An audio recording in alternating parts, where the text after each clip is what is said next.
থানা থেকেই যেন হাওয়ায় মিলিয়ে গেলেন এক পুলিশ সদস্য। 5 দিন পেরিয়ে গেলেও এখনো পাওয়া যায়নি খোঁজ।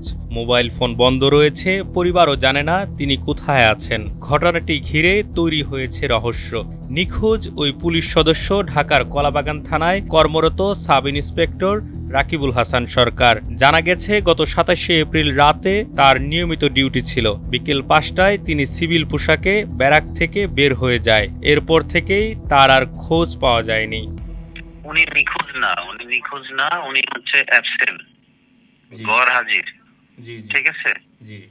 তো গত 27 তারিখে রাত্রেবেলা তার ডিউটি ছিল।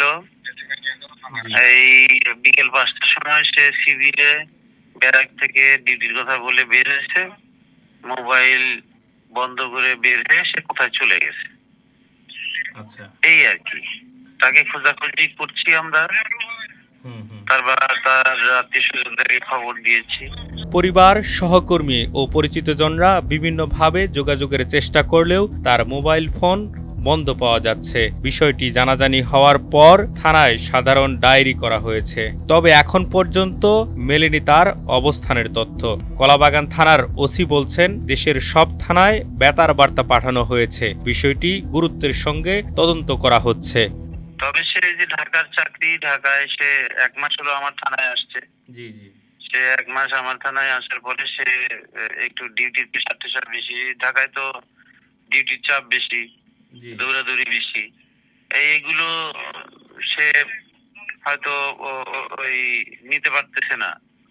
মানে পিবিআইতে ছিল, পিবিআইতে তো নাইট ডিউটি নাই, ওখানে ফ্রি ছিল, চাপ কম ছিল। হঠাৎ এখানে এসে এই ধরনের একটু চাপের মধ্যে পড়ছে। তার কলিগদেরকে বলছে যে বেশি চাপ, ডিউটির প্রেশার, আগেই ভালো ছিলাম, পিবিআইতে ভালো ছিলাম, এরকম তার কলিগদেরকে বলতে চলছে আর কি। আমরা যে বেতার বার্তা দিয়েছি, আমরা সারা বাংলাদেশে বেতার বার্তা দিয়েছি, খোঁজাখুঁজি অব্যাহত রেখেছি। চেষ্টা করছি, ইনশাল্লাহ হয়তো ইমিডিয়েটলি পেয়ে যাব আশা করি। এসআই রাকিবুল হাসান সরকারের বাড়ি গাজীপুরের শ্রীপুরে। পরিবারের দাবি, তার সঙ্গে কারো কোনো পারিবারিক বিরোধ বা ব্যক্তিগত জটিলতা ছিল না। এখন প্রশ্ন থেকে যায়, দায়িত্বে থাকা সেই পুলিশ সদস্য গেলেন কোথায়? তিনি কি স্বেচ্ছায় আড়ালে, নাকি ঘটেছে অন্য কোনো ঘটনা? উত্তর খুঁজছে পুলিশও।